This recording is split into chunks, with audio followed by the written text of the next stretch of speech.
नमस्कार दोस्तों, मैं अखिलेश मिश्रा आपके अपने एजुकेशनल यूट्यूब चैनल विद्यार्थी तक में स्वागत करता हूं। जय हिंद साथियों, कैसे हैं आप सभी। मैं अखिलेश मिश्रा एक बार फिर से आप सभी साथियों का आपके अपने यूट्यूब चैनल विद्यार्थी तक पे हार्दिक स्वागत करता हूं। तो साथियों, ये डेली हम लोगों की क्लास करंट अफेयर की क्लास होती है, जो कि किसी भी कॉम्पिटिटिव एग्ज़ाम जैसे UP police, UPSI, SSC, bank, railway, UP triple SC, junior assistant, video, UP लेखपाल इत्यादि जैसे जो एग्ज़ाम होते हैं, या तो फिर और भी जो एक दिवसीय परीक्षाएं होती हैं, उन सभी परीक्षाओं में करंट अफेयर के क्वेश्चन पूछे जाते हैं। प्रत्येक परीक्षाओं में 3 से 4 क्वेश्चन करंट अफेयर के पूछे जाते हैं, जिससे कि हम लोग वर्तमान के ट्रेंड को देखते हुए यहाँ पे करंट अफेयर की क्लास को करते हैं कि इस समय का दौर किस तरह के क्वेश्चन को फोकस कर रहा है। ऐसे क्वेश्चनों को हम लोग देखते हैं और उसके साथ साथ यहाँ पे पढ़ने का काम, काफ़ी डीपली पढ़ने का काम करते हैं। तो साथियों, उसी क्रम में आइए आज हम लोग फिर से अपनी करंट अफेयर की क्लास को आगे बढ़ाते हैं। तो साथियों, सबसे पहली जानकारी है कि हमारे भारत के प्रधानमंत्री नरेंद्र मोदी जी एक प्रख्यात फुटबॉल खिलाड़ी थे।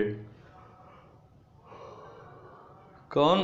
प्रख्यात फुटबॉल खिलाड़ी जिनका नाम डिएगो मैराडोना। कौन? डिएगो मैराडोना थे। उनका निधन हो गया। उनके निधन पर शोक व्यक्त किया प्रधानमंत्री नरेंद्र मोदी जी।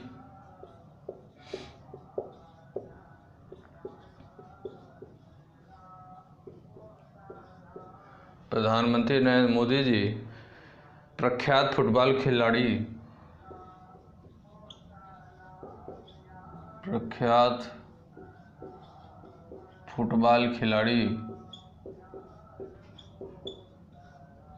डिएगो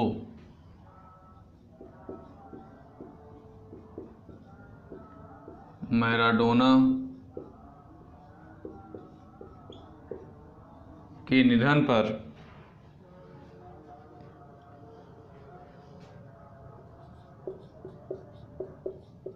निधन पर शोक व्यक्त किया। क्या किया साथियों? शोक व्यक्त किया।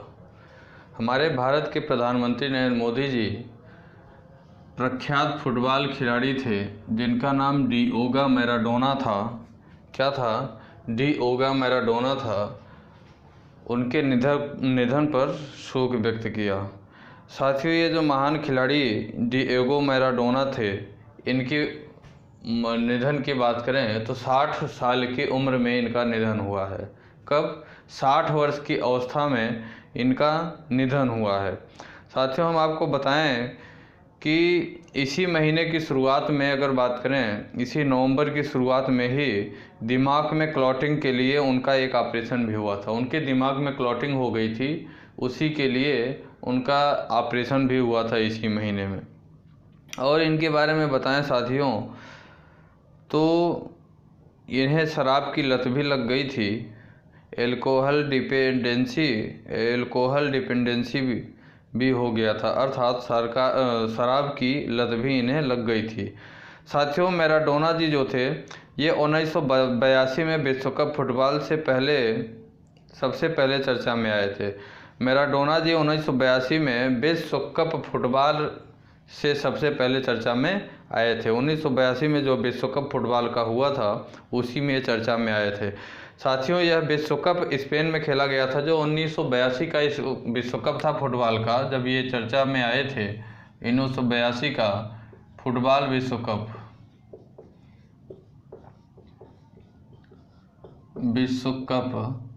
जो कि स्पेन में खेला गया था। कहाँ? स्पेन में खेला गया था। उसी दौरान ये सबसे ज़्यादा चर्चा में आए थे। अगर बात करें तो उस समय इनकी उम्र 21 वर्ष थी। उस समय इनकी उम्र 21 वर्ष थी। किसकी? डिएगो मैराडोना की उम्र उस समय 21 वर्ष थी। ये अर्जेंटीना के स्टार खिलाड़ी के रूप में उभर कर आए थे। डिएगो मैराडोना जी अर्जेंटीना के स्टार खिलाड़ी, फुटबॉल के स्टार खिलाड़ी के रूप में उभरते हुए ये सामने आए थे। साथ ही साथियों, इसके बाद 1986 में जब अर्जेंटीना ने वर्ल्ड कप जीता तब मैराडोना उस टीम के कैप्टन थे। 1986 में अर्जेंटीना ने जब विश्व कप जीता, अर्जेंटीना ने विश्व कप जीता तो उस समय ये उस टीम के अपने लीडर थे, अर्थात क्या थे, कैप्टन थे। 1986 में अर्जेंटीना ने फुटबॉल विश्व कप को जीता था। उस दौरान डिएगो मैराडोना जी अपने टीम के कैप्टन थे। और अगर साथियों इनके बारे में बात करें तो ये जो है बार्सिलोना और नेपोली जैसे नामी फुटबॉल क्लबों के लिए भी खेला करते थे। डिएगो मैराडोना जी वो बार्सिलोनी और नेपोली जैसे नामी फुटबॉल क्लबों के लिए भी खेला करते थे। साथ ही साथ मैराडोना ने अर्जेंटीना के लिए 91 मैच खेले हैं। अगर इनकी बात करें मैराडोना जी, तो ये टोटल अर्जेंटीना के लिए, इसके लिए अर्जेंटीना के लिए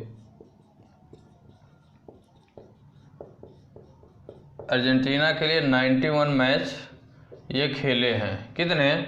91 मैच ये खेले हैं, जिसमें साथियों 34 गोल दागे, जिसमें ये 91 मैचों में कितने 34 में गोल दागे हैं। साथ ही अगर बात करें इसी के साथ साथ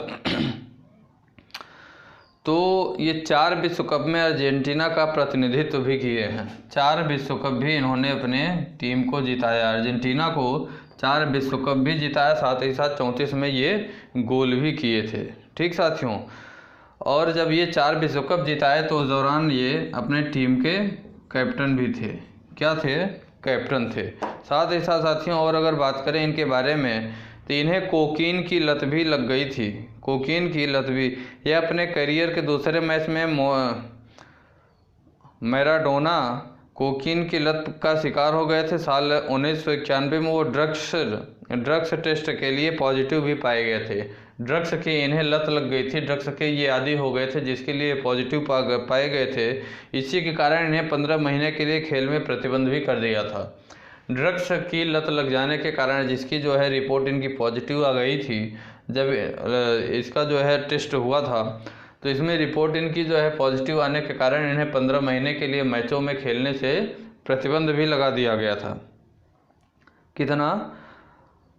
15 महीनों के लिए इन्हें इनके मैच में प्रतिबंध भी लगा दिया था। साथियों मैराडोना जी की बात करें तो ये 2008 में अर्जेंटीना की फुटबॉल टीम का प्रमुख कोच भी बनाया गया। इनको अगर बात करें तो इन्हें 2008 में अर्जेंटीना के फुटबॉल टीम का, अर्जेंटीना के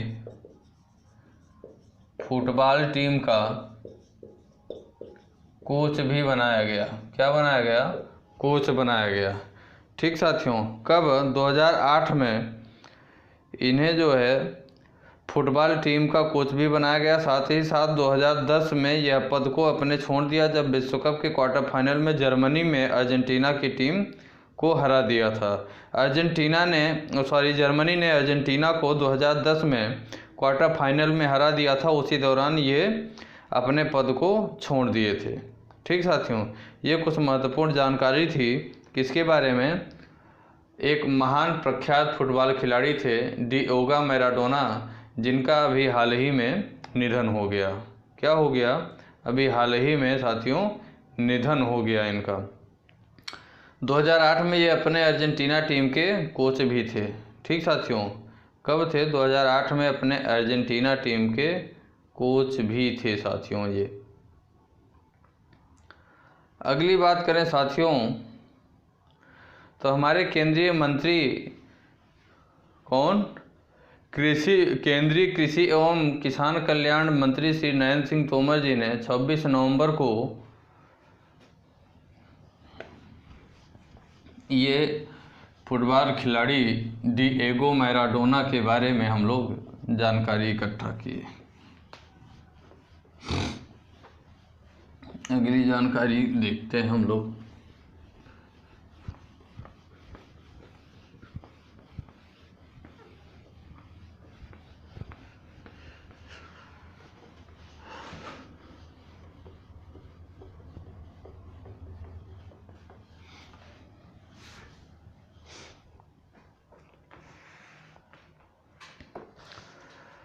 केंद्रीय कृषि एवं किसान कल्याण मंत्री नरेंद्र सिंह तोमर जी ने 26 नवंबर 2020 को 5 राज्यों में शहद के एफपीओ का शुभारंभ किया।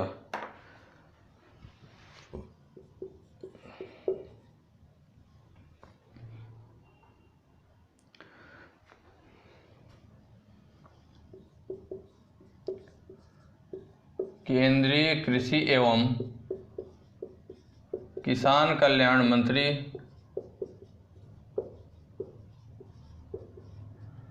केंद्रीय कृषि एवं किसान कल्याण मंत्री श्री नरेंद्र सिंह तोमर जी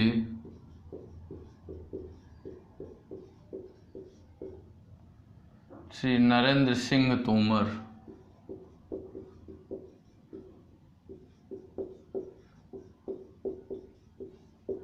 26 नवंबर 2020 को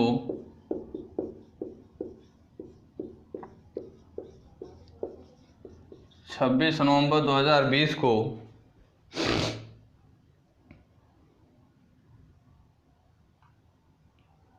पांच राज्यों में शहद के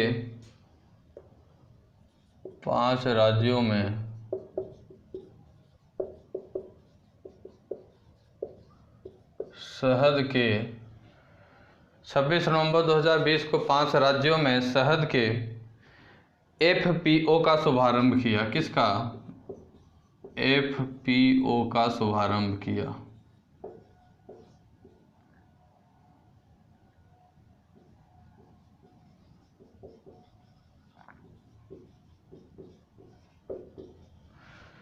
साथियों, हमारे जो केंद्रीय कृषि एवं किसान कल्याण मंत्री श्री नरेंद्र सिंह तोमर जी हैं, ये 5 राज्यों में शहद के एफपीओ का शुभारंभ किया। ये कहे कि 10,000 नए एफपीओ की योजना से किसानों की आय में बढ़ोतरी होगी। किसकी? किसानों की आय में बढ़ोतरी होगी। साथियों, केंद्रीय कृषि एवं किसान कल्याण मंत्री श्री नरेंद्र सिंह तोमर जी ने 26 नवंबर 2020 को, कब? 26 नवंबर 2020 को national agriculture cooperation marketing federation of India limited के शहद किसान उत्पाद संगठन, किसका? एफपीओ का फुल फॉर्म होगा, एफपीओ का फुल फॉर्म होगा किसान उत्पाद संगठन। क्या? किसान उत्पाद संगठन।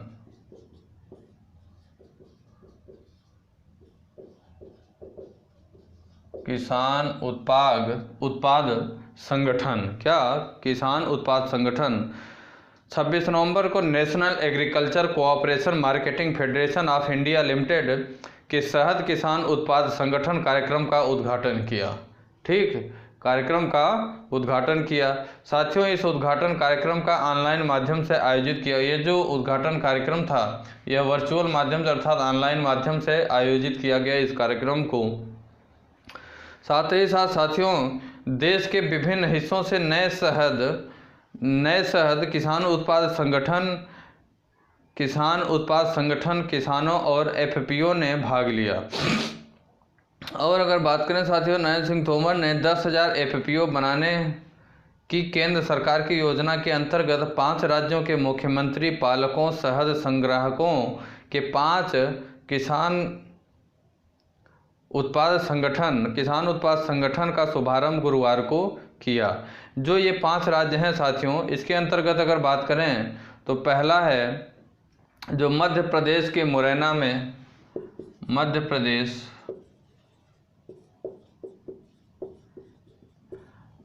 प्रदेश का मुरैना शहर।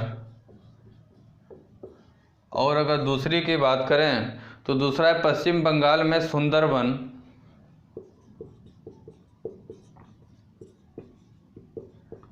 पश्चिम बंगाल में सुंदरवन। क्या? सुंदरवन। और अगर अगली बात करें तो बिहार में पूर्वी चंपारण में, कहाँ?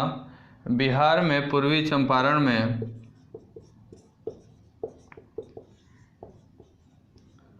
पूर्वी चंपारण। साथ ही साथ साथियों, अगर चौथी बात करें तो ये राजस्थान में भरतपुर, कहाँ? राजस्थान में भरतपुर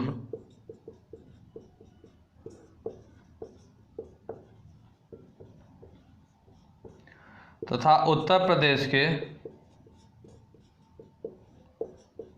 प्रदेश के मथुरा में हमारे केंद्रीय कृषि एवं किसान कल्याण मंत्री नरेंद्र सिंह तोमर जी ने 26 नवंबर 2020 को 5 राज्यों में शहद के किसान उत्पाद संगठन, कौन से? किसान उत्पाद संगठन कार्यक्रम का उद्घाटन किया। ठीक साथियों, इस जो है किसान उत्पाद संगठन के अंतर्गत 5 राज्यों में मधुमक्खी पालन सह संग्राहकों के 5 FPO का शुभारंभ किया गया, अर्थात किसान संगठन उत्पाद संगठन का शुभारंभ किया गया।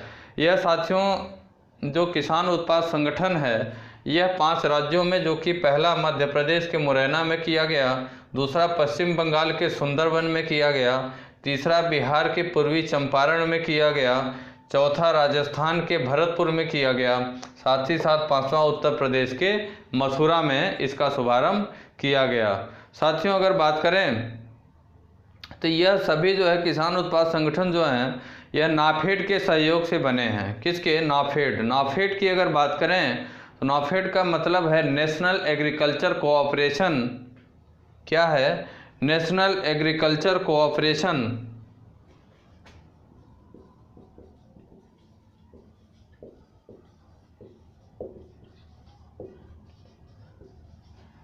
कोऑपरेशन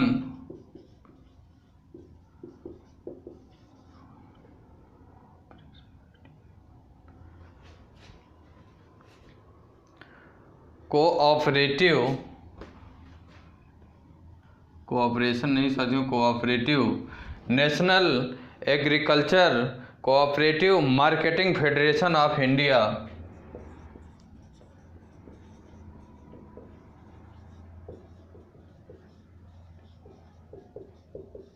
फेडरेशन ऑफ इंडिया, जिसे हम लोग नाफेड कहते हैं। क्या कहते हैं? क्या कहेंगे? जिसे हम लोग नाफेड कहेंगे। ठीक साथियों, यह नाफेड के सहयोग से ये सभी किसान उत्पाद संगठन बने हैं। कहाँ कहाँ? मध्य प्रदेश के मुरैना में, पश्चिम बंगाल के सुंदरवन में, बिहार के पूर्वी चंपारण में, राजस्थान के भरतपुर में, उत्तर प्रदेश के मथुरा में। किसके सहयोग से? National agriculture cooperation marketing federation of India. अगर इसकी हिंदी की बात करें तो भारतीय राष्ट्रीय कृषि सहकारी विपणन, भारतीय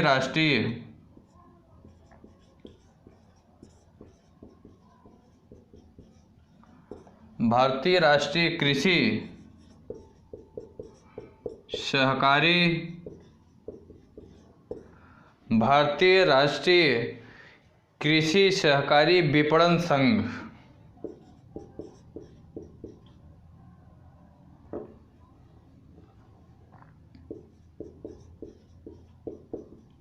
विपणन संघ ये साथियों हमारा जो national agriculture cooperation marketing federation of India है, इसकी अगर हिंदी की बात करें तो इसकी हिंदी होगी भारतीय राष्ट्रीय कृषि सहकारी विपणन संघ। साथियों अगर इसकी स्थापना की बात करें तो ये नाफेड जो है इसकी स्थापना गांधी जयंती के अवसर पर, किसके? गांधी जयंती के अवसर पर 2 अक्टूबर 1958 को किया गया। कब? गांधी जयंती के अवसर पर 2 अक्टूबर 1958 को क्या किया गया? इसकी स्थापना की गई। ठीक, गांधी जयंती के अवसर पर भारतीय राष्ट्रीय कृषि सहकारी विपणन संघ अर्थात national agriculture cooperative marketing federation of India. साथियों और अगर बात करें तो इसकी स्थापना कब? गांधी जयंती के अवसर पर किया गया। इसमें साथियों नरेंद्र सिंह तोमर जी कहते हैं कि 10,000 किसान संगठन, कौन?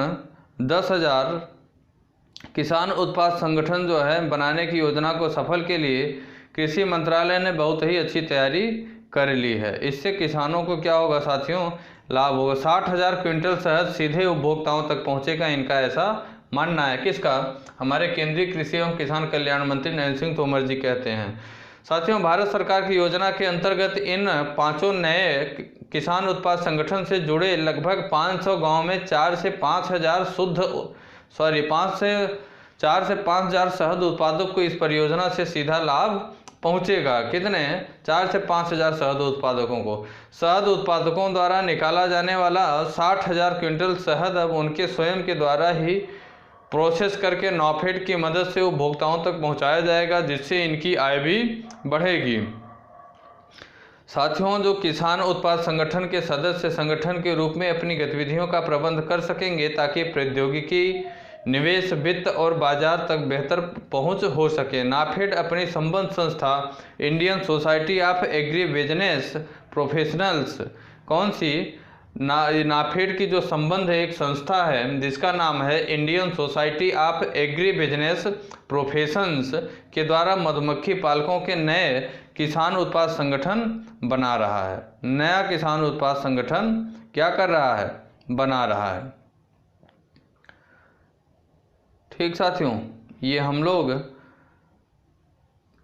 किसान उत्पाद संगठन के बारे में जानकारी प्राप्त किए। किसान उत्पाद संगठन का शुभारंभ किया गया। क्या किया गया? शुभारंभ किया गया साथियों। और अगर बात करें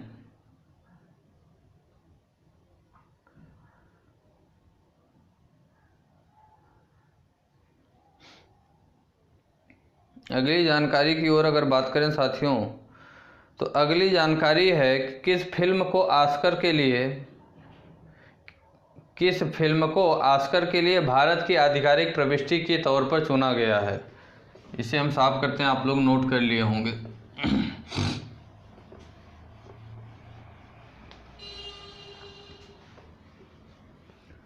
किस फिल्म को ऑस्कर के लिए आधिकारिक तौर पर चुना गया है? बताइए आप लोग, अगर पता हो आप लोगों को तो कमेंट बॉक्स में कमेंट करके।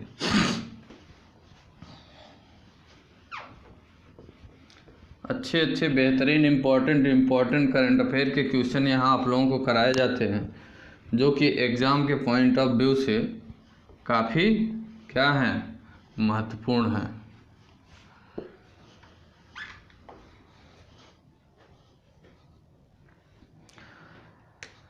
साथियों, अगली जानकारी है कि किस फिल्म को ऑस्कर के लिए भारत की आधिकारिक प्रविष्टि के तौर पर चुना गया?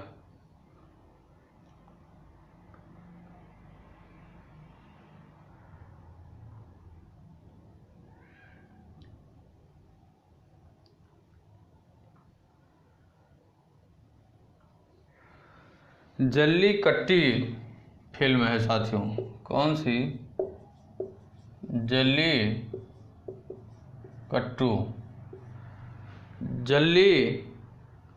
फिल्म को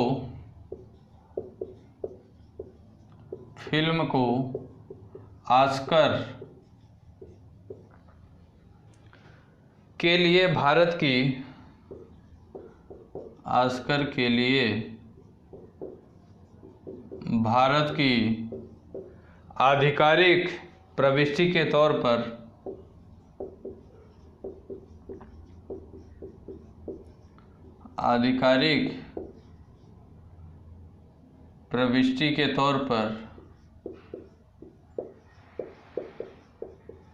आधिकारिक प्रविष्टि के तौर पर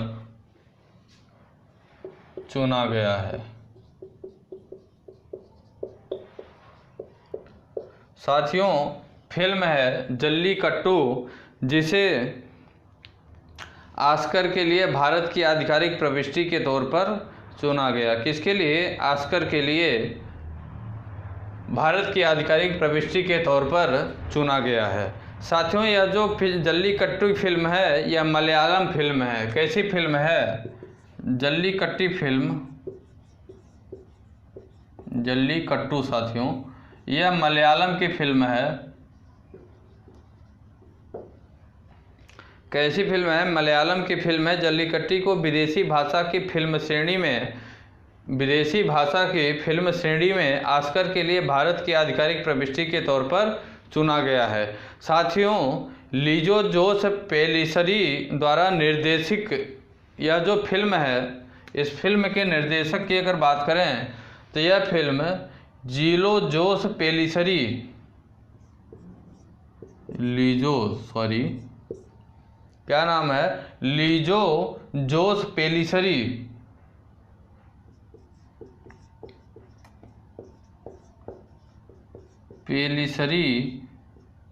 ये इसके फिल्म के डायरेक्टर हैं, क्या हैं, निर्देशक हैं।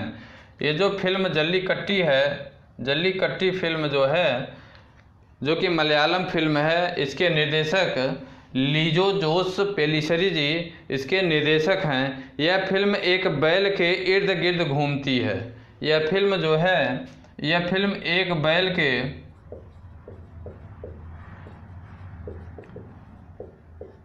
इर्द गिर्द ही घूमती है। किसके? एक बैल के इर्द गिर्द घूमने का काम करती है, जो अपने निर्धारित वध की पूर्व संध्या पर दूरदराज के एक पहाड़ी गांव में एक बूचड़खाने से भाग जाता है। इसमें बताया गया है कि निर्धारित वध की पूर्व संध्या पर, मतलब जब उसके वध की, ये बैल जो है, इस बैल की जो वध की अर्थात हत्या की, इस बैल की हत्या की जो निर्धारित पूर्व संध्या की गई थी, निर्धारित की गई थी, वध की जो पूर्व संध्या निर्धारित की गई थी, उसके दूर दराज एक पहाड़ी गांव में एक बूचड़खाने से भाग जाता है। यह बैल जो है, यह पहाड़ी गांव में एक बूचड़खाने से भाग जाने का काम करता है। साथियों, इस फिल्म को सर्वसम्मति से हिंदी, मराठी और अन्य भाषाओं की 27 प्रविष्टियों में चुना गया है। ये जो जल्लीकट्टू फिल्म है, इसे 27 भाषा में, हिंदी, मराठी, कौन सी, हिंदी हो गई, मराठी तथा अन्य 27 भाषाओं में, अन्य 27 भाषाओं में, लैंग्वेजेज में इसे प्रविष्टि के लिए चुना गया है। ठीक, प्रविष्टि के लिए प्रविष्टियों में से चुना गया है। साथियों, जल्लीकट्टू फिल्म का नाम दक्षिण में लोकप्रिय और विवादास्पद बुल टेमिंग कार्यक्रम से लिया गया। यह जो जल्लीकट्टी फिल्म का नाम जो लिया गया है, ठीक साथियों, यह जो नाम लिया गया है, यह दक्षिण में लोकप्रिय और विवादास्पद बुल टेमिंग कार्यक्रम से लिया गया है। दक्षिण में लोकप्रिय और विवादास्पद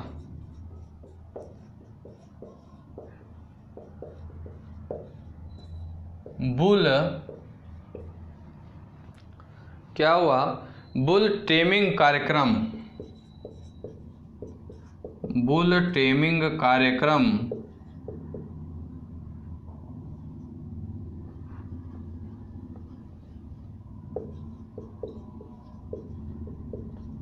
से लिया गया है।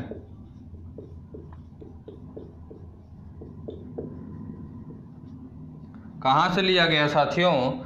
दक्षिण के लोकप्रिय और विवादास्पद जो बुल टेमिंग कार्यक्रम होता है, इसी बुल टेमिंग कार्यक्रम से जल्लीकट्टू फिल्म का नाम लिया गया है। ठीक साथियों, अगली बात करें अगर, तो इसमें अभिनेता एंटी वर्गीस, इसमें कौन कौन अभिनेता है अगर बात करें तो इसमें अभिनेता एंटी वर्गीस, चेम्बन विनोद जोश, सैंथी बालाचंद्रन और साबुमान अब्दुसमद जैसे कलाकारों ने दमदार अभिनय किया है। कौन कौन?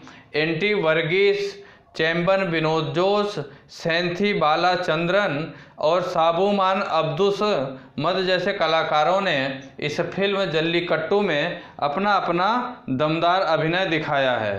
कैसा? दमदार अभिनय दिखाया है। साथियों, फिल्म जल्लीकट्टी के बारे में हम लोग जाने कि फिल्म जल्लीकट्टी को ऑस्कर के लिए भारत की आधिकारिक प्रविष्टि के तौर पे चुना गया है। साथ ही साथ साथियों, यह मलयालम की फिल्म है जिसे हिंदी, मराठी सहित 27 अन्य भाषाओं की प्रविष्टि के लिए प्रविष्टियों में चुना गया है। यह साथियों इस फिल्म के जल्लीकट्टू फिल्म के अगर निर्देशक अर्थात डायरेक्टर की बात करें तो यह फिल्म के डायरेक्टर लीजो जोस पेलिसरी जी इसके डायरेक्टर हैं। यह फिल्म जो है साथियों एक बैल के इर्द गिर्द ही घूमने का काम करती है। ठीक साथियों, इस फिल्म के नाम की अगर बात करें तो इस फिल्म का नाम दक्षिण में लोकप्रिय और विवादास्पद जो एक कार्यक्रम होता है, जिस कार्यक्रम का नाम बुल टेमिंग है। क्या नाम है? बुल टेमिंग इस कार्यक्रम का नाम है। इसी कार्यक्रम से इस फिल्म को लिया गया है। ठीक साथियों, अगली जानकारी की बात करें तो किस निजी बैंक का सिंगापुर स्थित डीबीएस बैंक इंडिया लिमिटेड के साथ विलय कर दिया गया?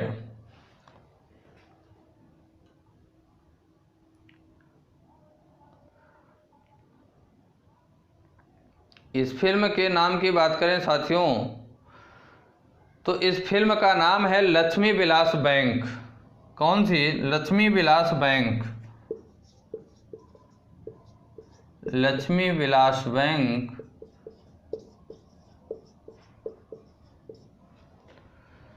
का Singapore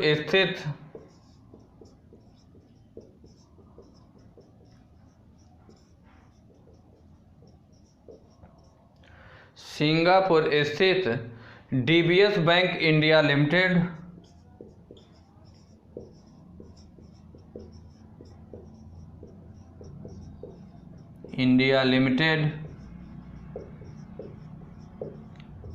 DBS bank India limited के साथ विलय कर दिया गया है।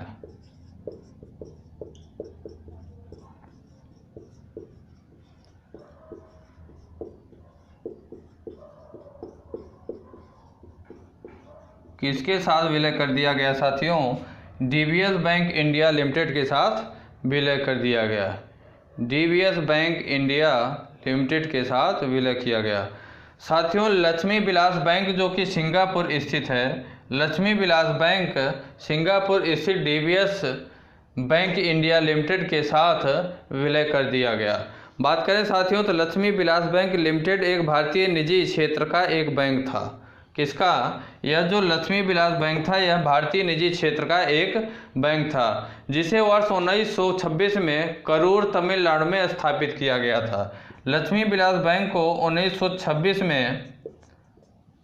1926 में करूर तमिलनाडु में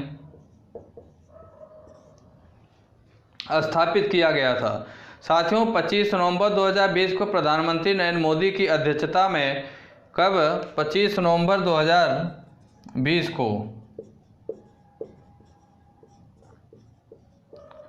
25 नवंबर 2020 को नरेंद्र मोदी की अध्यक्षता में केंद्रीय मंत्रिमंडल ने भारत में सिंगापुर स्थित DBS bank India DBS bank जिसका अगर बात करें डीबीएस बैंक की पूर्ण स्वामित्व वाली एक सहायक कंपनी के साथ लक्ष्मी विलास बैंक लिमिटेड के विलय को मंजूरी दे दी है। जो यह एक सहायक मतलब डीबीएस बैंक की पूर्ण स्वामित्व वाली एक सहायक कंपनी के साथ लक्ष्मी विलास बैंक लिमिटेड के विलय को मंजूरी दे दी है। रिजर्व बैंक ऑफ इंडिया साथियों अर्थात RBI reserve bank of India ने इन दिनों नकदी मुद्रा संकट से जूझ रहे लक्ष्मी विलास बैंक पर पहले कई प्रतिबंध भी लगाए थे। लक्ष्मी विलास बैंकों पर आरबीआई ने पहले भी कई प्रकार के प्रतिबंध लगा चुके थे। साथ ही अगर बात करें साथियों तो इसके बाद आरबीआई ने लक्ष्मी विलास बैंक के डीबीएस बैंक में विलय की घोषणा कर दी। यह विलय 27 नवंबर 2020 से लागू हो जाएगा। इसकी घोषणा जो है साथियों अध्यक्षता 25 नवंबर 2020 को की गई, लेकिन विलय की बात करें तो विलय इसका 27 नवंबर 2020 को इसके जो विलय की घोषणा विलय का जो यह लागू होना होगा यह 27 नवंबर 2020 को यह विलय हो जाएगी। लेकिन अगर घोषणा की बात करें 27 नवंबर 2020 को नरेंद्र मोदी की अध्यक्षता में यह फैसला लिया गया। साथियों इसके साथ अगर बात करें तो लक्ष्मी विलास बैंक का नाम बदलकर डीबीएस बैंक हो जाएगा, जिसके तुरंत बाद रिजर्व बैंक की ओर से लक्ष्मी विलास बैंक का पर लगाया गया मोरेटोरियम भी हटा दिया जाएगा। जैसे ही Lakshmi Vilas bank DBS bank के साथ इसका विलय होगा, वैसे ही आरबीआई द्वारा जो लक्ष्मी विलास बैंक पर मोरेटोरियम लगाया गया है, मोरेटोरियम जो लगाया गया है वह समाप्त हो जाएगा। लक्ष्मी विलास बैंक को साथियों 1926 में करूर तमिलनाडु में स्थापित किया गया था और इसके विलय की अगर घोषणा किया जाए तो फैसला नरेंद्र मोदी की अध्यक्षता में 25 नवंबर 2020 को विलय की घोषणा की गई। लेकिन यह जो नियम है, विलय का नियम लागू होने की बात करें तो इसका विलय का नियम 27 नवंबर 2020 को लागू किया जाएगा। 27 नवंबर 2020 से लागू हो जाएगा। ठीक साथियों, अर्थात आज से ही यह नियम प्रभावी होगा। अगली बात करें साथियों तो बिहार विधानसभा अध्यक्ष के तौर पर किसे नियुक्त किया गया, इसे आप लोग नोट कर लिए होंगे।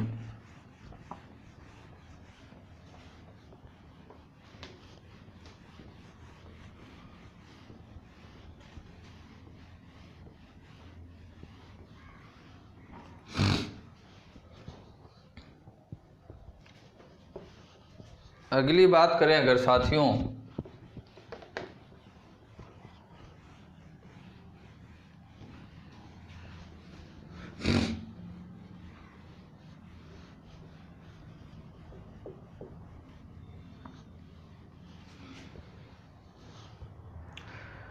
बिहार विधानसभा अध्यक्ष के तौर पर किसे नियुक्त किया गया, तो साथियों विजय कुमार सिन्हा को। किसे? जो कि लखीसराय विधानसभा सीट से विधायक, कहाँ से? लखीसराय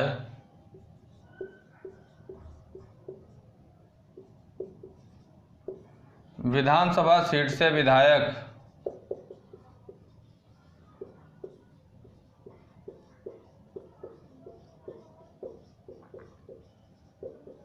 लखीसराय विधानसभा सीट से विधायक विजय कुमार सिन्हा को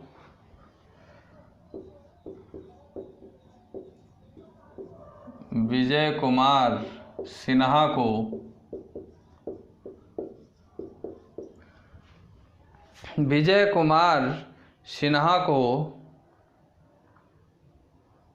बिहार विधानसभा अध्यक्ष के तौर पर नियुक्त किया गया।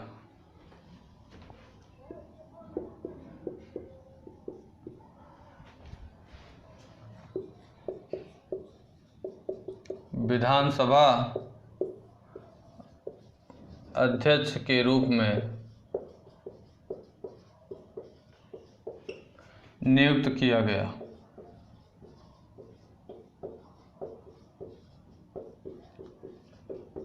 साथियों बिहार विधानसभा के नए अध्यक्ष की तलाश की गई थी, जिसमें विजय कुमार सिन्हा को बिहार विधानसभा के नए अध्यक्ष के रूप में नियुक्त किया गया।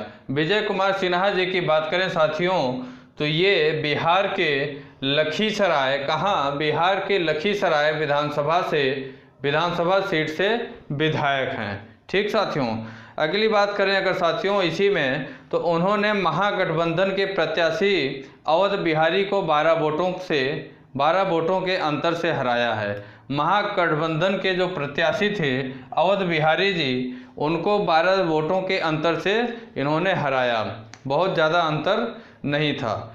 वरिष्ठ भाजपा नेता विजय कुमार सिन्हा जी जो हैं, ये वरिष्ठ भाजपा नेता हैं, इनको बिहार विधानसभा का नया स्पीकर चुना गया है। उन्हें ध्वनि मत के माध्यम से चुना गया था। विपक्षी नेताओं के हंगामे के बीच ये वोटिंग प्रक्रिया संपन्न हुई थी।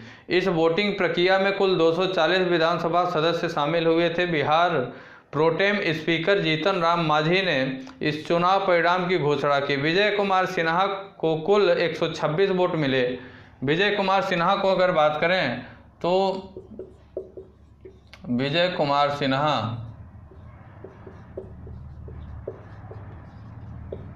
को कुल 126 वोट मिले। कितने? 126 वोट। जबकि महागठबंधन के जो उम्मीदवार थे अवध बिहारी चौधरी, कौन? महागठबंधन के बिहार प्रत्याशी थे अवध बिहारी चौधरी।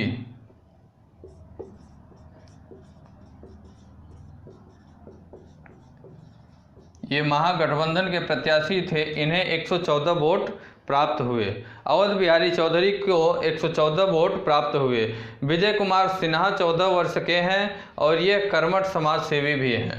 विजय कुमार सिन्हा जी की बात करें तो इनकी उम्र 54 वर्ष है, 54 ईयर के ये हैं। 126 मतों से ये जीत हासिल किए हैं। कितने? 126 मतों। इनके प्रतिद्वंदी की बात करें तो महागठबंधन के प्रत्याशी अवध बिहारी चौधरी जी इनके प्रतिद्वंदी थे।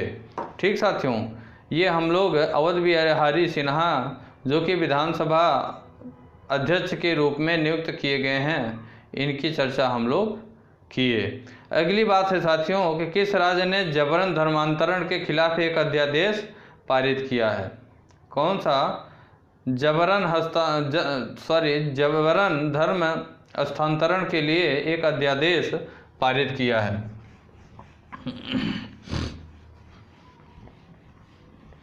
आप लोग योगी बाबा को तो जानते ही हैं।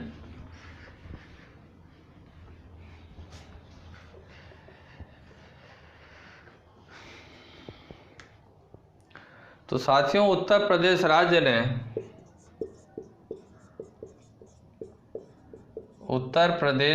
ने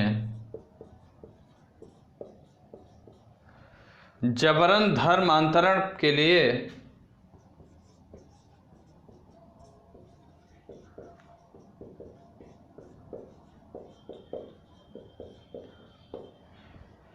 एक अध्यादेश पारित किया है।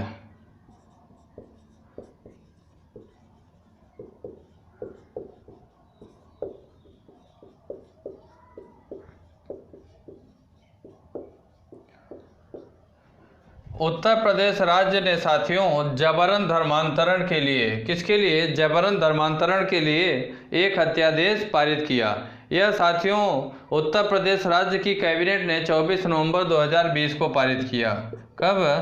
24 नवंबर 2020 को कैबिनेट की अध्यक्षता में यह पारित किया गया। साथ ही साथियों उत्तर प्रदेश गैरकानूनी धर्मांतरण निषेध अध्यादेश पारित कर दिया है, जिससे अब जबरन धर्मांतरण 10 साल तक की जबरन धर्मांतरण अगर किया जाएगा तो उसमें 10 साल तक की जेल की सज़ा के साथ उत्तर प्रदेश में एक दंडनीय अपराध भी यह बन गया है।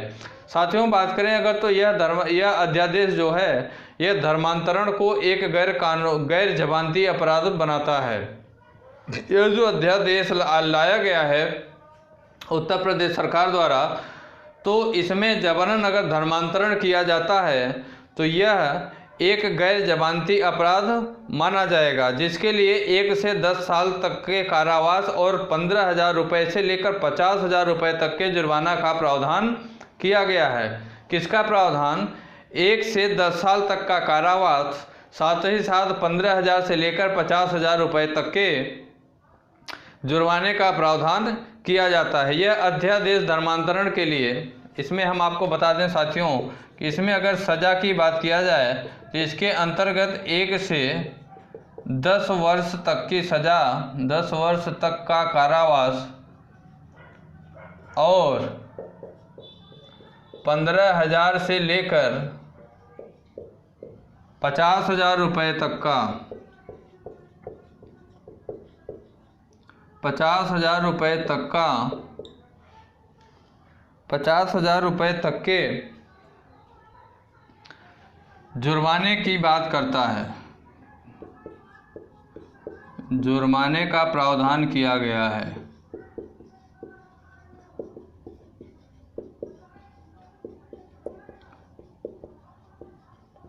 उत्तर प्रदेश राज्य द्वारा जो जबरन धर्मांतरण के लिए एक अध्यादेश लाया गया, इस अध्यादेश में 1 से 10 साल तक के कारावास का प्रावधान, साथ ही साथ 15,000 से 50,000 रुपये तक के जुर्माने का भी प्रावधान किया गया है। अगली बात इसी में बताएं साथियों, तो यह अध्यादेश धर्मांतरण के लिए विवाह को भी निरर्थक और अमान्य घोषित कर देगा।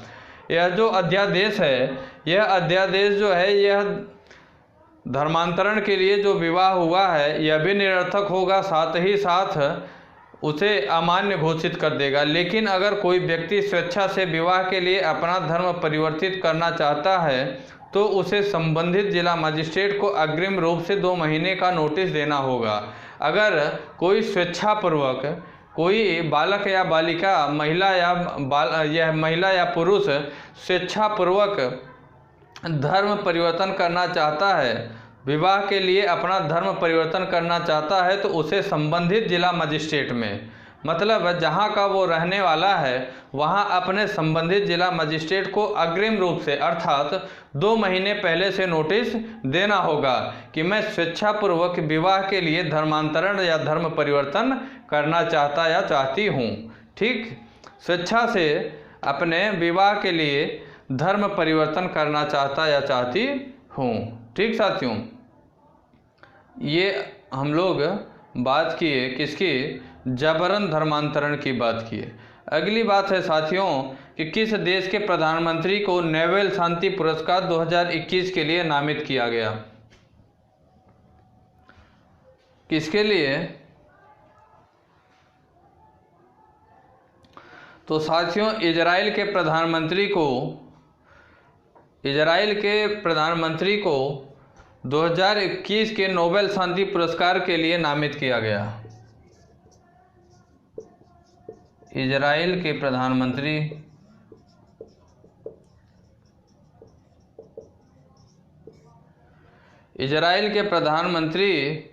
बेंजामिन नेतन्याहू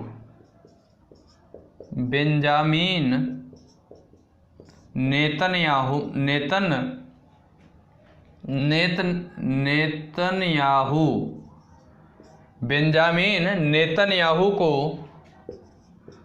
2021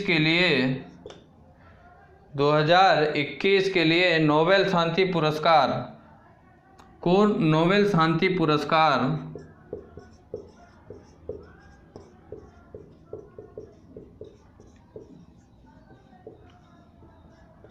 2021 के लिए नामित किया गया।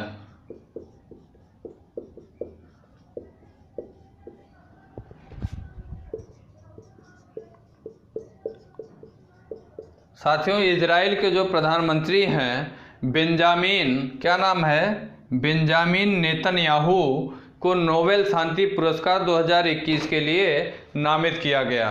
साथियों इजराइल के प्रधानमंत्री बेंजामिन नेतन्याहू और अबू धाबी के क्राउन प्रिंस मोहम्मद बिन जायद अल नाहयान को अपने देशों के बीच पारस्परिक रणनीति और राजनयिक संबंधों की स्थापना में उनके महत्वपूर्ण योगदान के लिए नोबेल शांति पुरस्कार 2021 के लिए नामित किया गया। साथ ही साथ साथियों जो अबू धाबी के क्राउन हैं प्रिंस मोहम्मद बिन जायद, अबू धाबी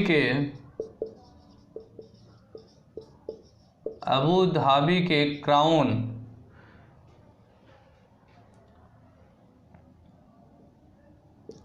क्राउन प्रिंस, जिनका नाम अगर बात करें तो मोहम्मद बिन जायद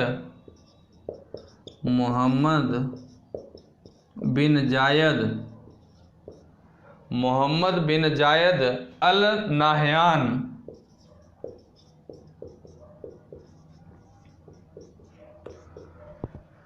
साथियों इजराइल के प्रधानमंत्री बेंजामिन नेतन्याहू साथ ही साथ अबू धाबी के जो क्राउन प्रिंस हैं मोहम्मद बिन जायद अल नाहयान को नोबेल शांति पुरस्कार 2021 के लिए नामित किया गया। ठीक साथियों, इजराइल के प्रधानमंत्री कार्यालय के बयान के अनुसार 25 नवंबर 2020 को नोबेल शांति पुरस्कार विजेता लॉर्ड डेविड ट्रिम्बल ने नोबेल शांति पुरस्कार 2021 के लिए प्रधानमंत्री बेंजामिन नेतन्याहू और अबू धाबी के क्राउन प्रिंस की उम्मीदवारी प्रस्तुत की है। कौन प्रस्तुत किया साथियों, 25 नवंबर को नोबेल शांति पुरस्कार विजेता लॉर्ड डेविड ट्रिम्बल ने 25 नवंबर को, 1 मिनट साथियों, इसे हटाना पड़ेगा।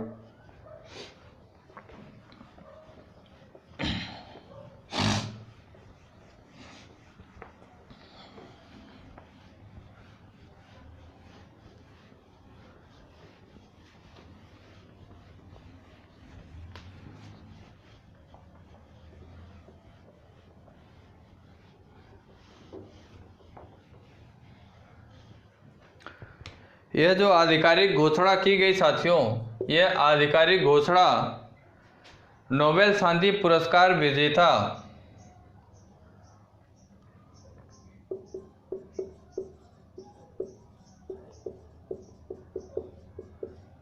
नोबेल शांति पुरस्कार विजेता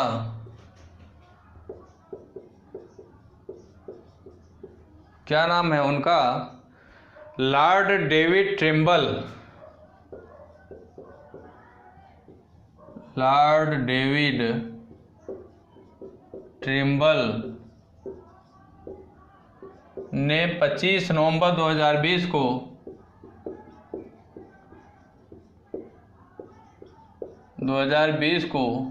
नोबेल शांति पुरस्कार 2021 के लिए इजराइल के प्रधानमंत्री को आधिकारिक घोषणा की।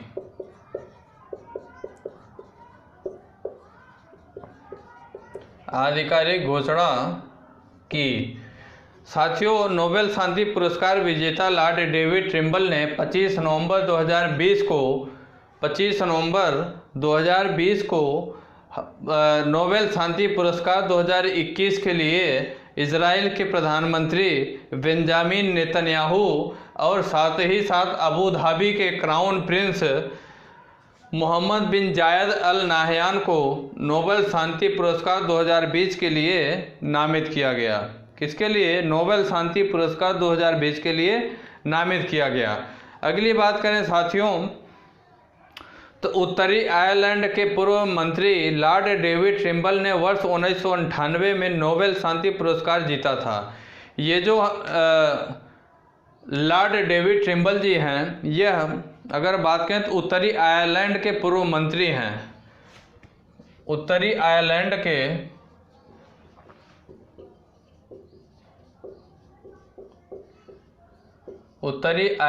के पूर्व मंत्री हैं, पूर्व मंत्री रहे हैं। यह नोबेल शांति पुरस्कार 1998 में जीते थे। कब? नोबेल शांति पुरस्कार 1998 में जीते थे। ठीक साथियों,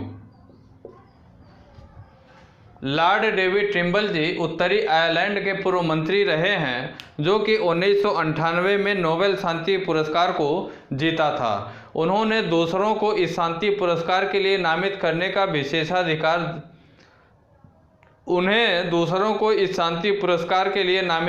विशेषाधिकार दिया गया है। नोबेल शांति पुरस्कार समिति अब नेतन्याहू और अल नाहयान की उम्मीदवारी की समीक्षा करेगी। यह जो नोबेल शांति पुरस्कार समिति है साथियों, यह नेतन्याहू और मोहम्मद बिन जायद अल नाहयान के उम्मीदवारी की भी समीक्षा की जाएगी। ठीक साथियों, तो नोबेल शांति पुरस्कार 2021 के लिए किसे नामित किया गया? बताइए, आप लोग बताइए। इजराइल के प्रधानमंत्री बेंजामिन नेतन्याहू और अबू धाबी के क्राउन प्रिंस मोहम्मद बिन जायद अल नाहयान को नामित किया गया। अगली बात है साथियों कि किस अदालत ने यह फैसला सुनाया कि केंद्र और राज्यों को नागरिकों की अर्जित संपत्तियों पर अनिश्चितकालीन अधिकार रखने की अनुमति नहीं दी जा सकती है। ठीक, अदालत ने फैसला सुनाया है कि केंद्र और राज्यों को, केंद्र हो चाहे राज्य हो, वह नागरिकों की अर्जित संपत्ति पर अनिश्चितकालीन तक अधिकार नहीं रख सकता है। यह कौन सी अदालत ने यह फैसला सुनाया, यह आप लोगों को बताना है। तो साथियों, सर्वोच्च न्यायालय ने यह फैसला सुनाया। सर्वोच्च न्यायालय ने, माननीय सर्वोच्च न्यायालय ने यह फैसला सुनाया कि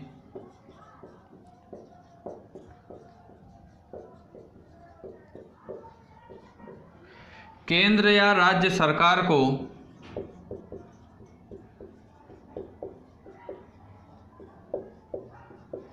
केंद्र या राज्य सरकारों को नागरिकों के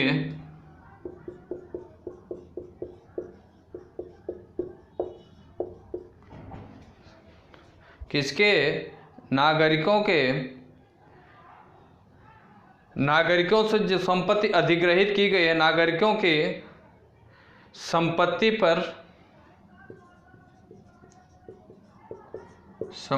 पर अनिश्चितकालीन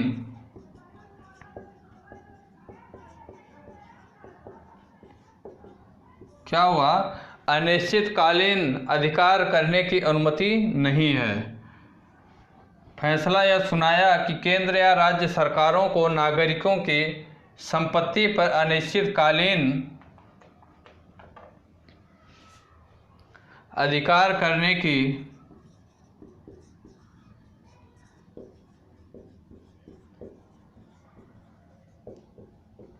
अनुमति नहीं है।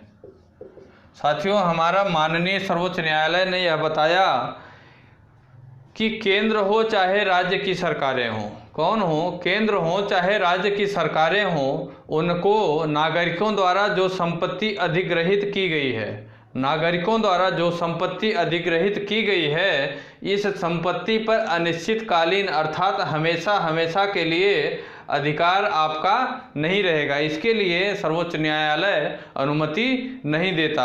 साथियों, यह फैसला हम माननीय सर्वोच्च न्यायालय ने 24 नवंबर 2020 को सुनाया। कब सुनाया? 24 नवंबर 2020 को माननीय सर्वोच्च न्यायालय ने यह फैसला सुनाया कि राज्यों और केंद्र को नागरिकों के अधिग्रहित संपत्ति पर अनिश्चितकालीन अधिकार करने की अनुमति नहीं दी जा सकती है।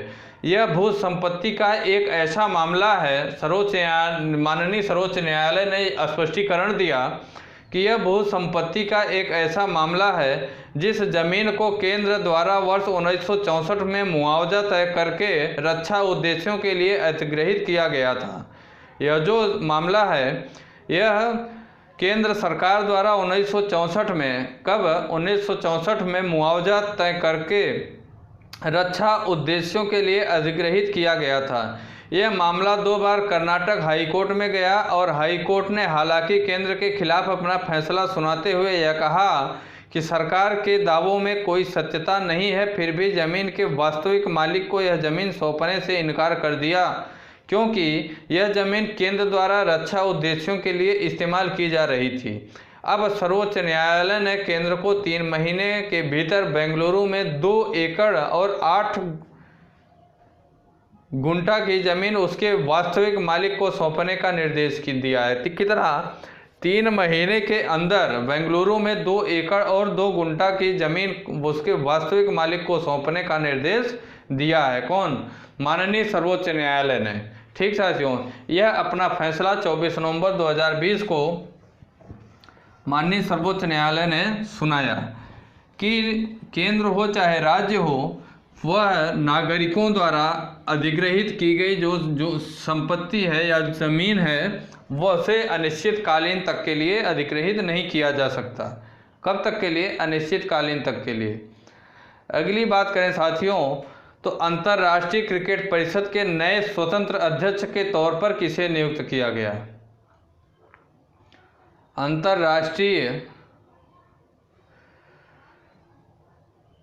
अंतर्राष्ट्रीय क्रिकेट परिषद के नए स्वतंत्र अध्यक्ष के तौर पर ग्रेन बार्कले को, कहाँ के हैं ये? न्यूजीलैंड के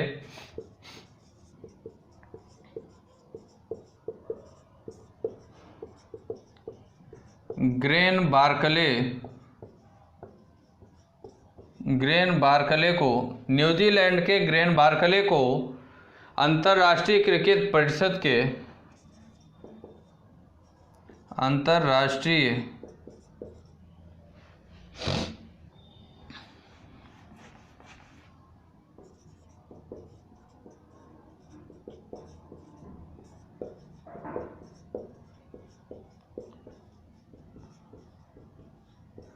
जिसे हम लोग आईसीसी भी कहते हैं। क्या कहते हैं? आईसीसी। अंतर्राष्ट्रीय क्रिकेट परिषद के नए स्वतंत्र अध्यक्ष के रूप में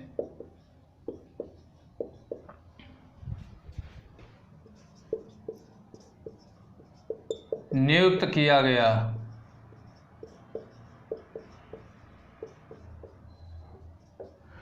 साथियों, न्यूजीलैंड के ग्रेन बार्कले को, किसे? ग्रेन बार्कले को अंतर्राष्ट्रीय क्रिकेट परिषद के नए स्वतंत्र अध्यक्ष के रूप में नियुक्त किया गया। किसे? न्यूजीलैंड के ग्रेन बार्कले को। और अगर बात करें साथियों, तो ग्रेन बार्कले शशांक मनोहर की जगह लेंगे। अगर बात करें तो ग्रेन बार्कले जी हैं, यह शशांक मनोहर की जगह लेंगे। शशांक मनोहर की जगह।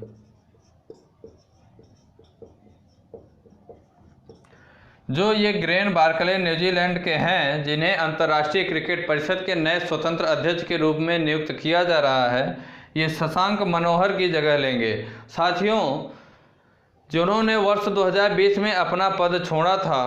कब? 2020 में। ऑकलैंड के निवासी बार्कले पेशे से एक वकील हैं। अगर बात करें ग्रेन बार्कले की, तो ग्रेन बार्कले पेशे से एक वकील हैं।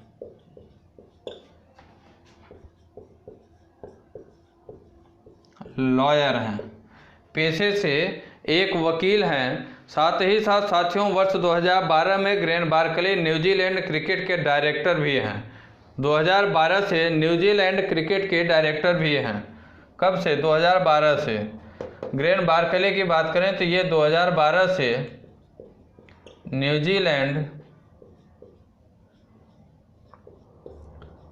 क्रिकेट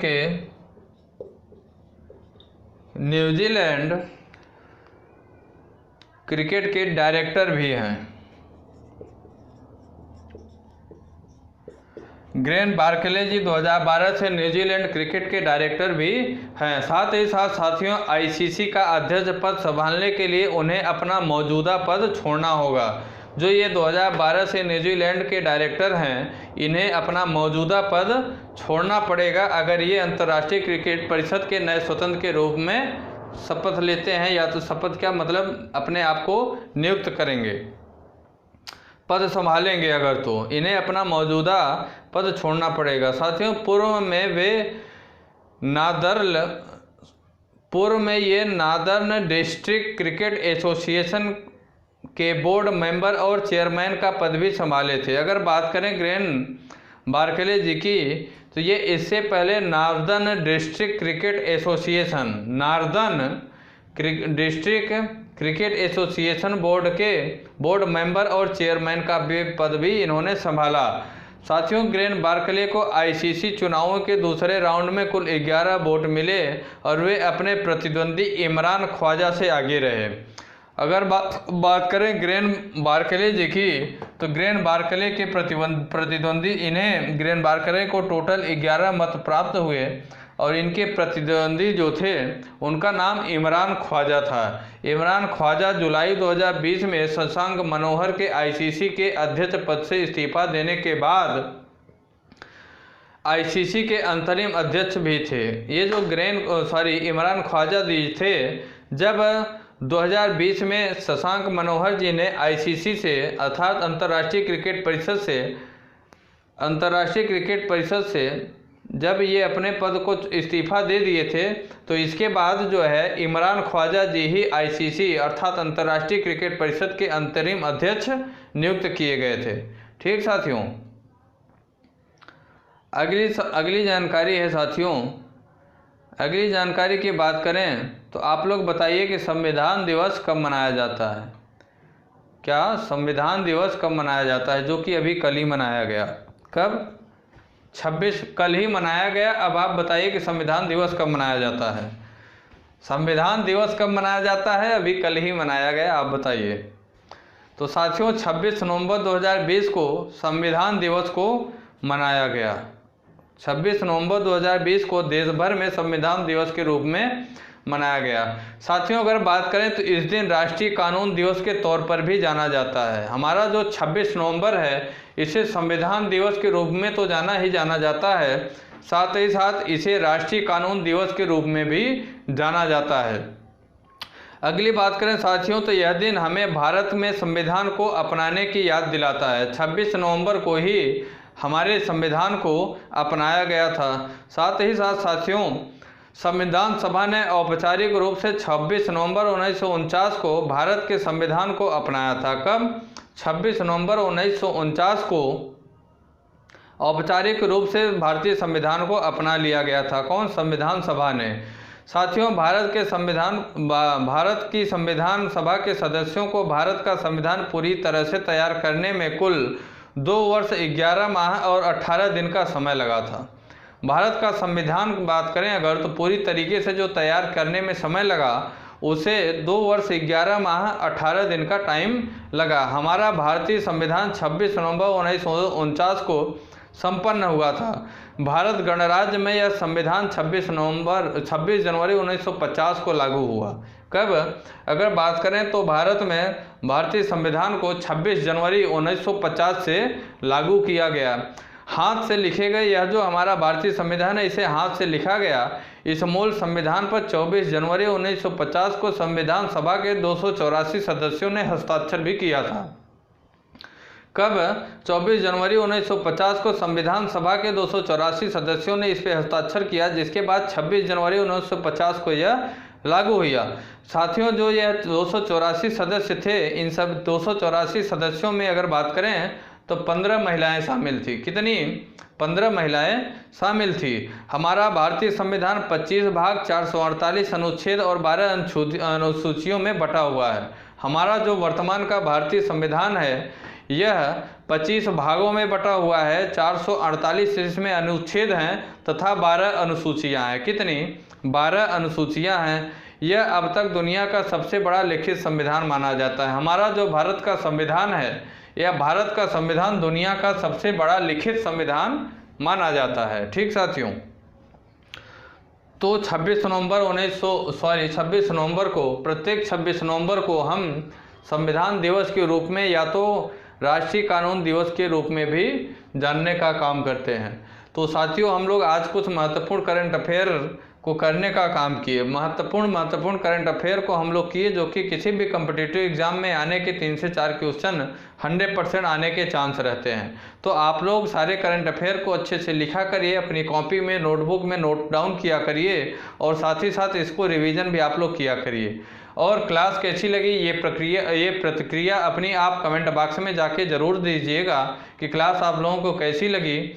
और साथ ही साथ आप लोग अपना भी व्यू कुछ और देना चाहते हैं इस क्लास के लिए तो आप बताइए, वो सब कुछ मैं आपके लिए करने के लिए तैयार हूँ। साथ ही साथ अगर आप हमारे YouTube चैनल विद्यार्थी तक पे नए हैं तो आप भी हमारे YouTube चैनल विद्यार्थी तक को सब्सक्राइब करिए, जिससे कि आने वाली क्लासों की नोटिफिकेशन भी आप तक पहुंच सके। क्लास अगर अच्छी लगी हो तो क्लास को आप लाइक करिए, अच्छी नहीं लगी हो तो आप डिसलाइक भी कर सकते हैं। साथ ही साथ क्लासों को आप लोगों को शेयर भी करना चाहिए।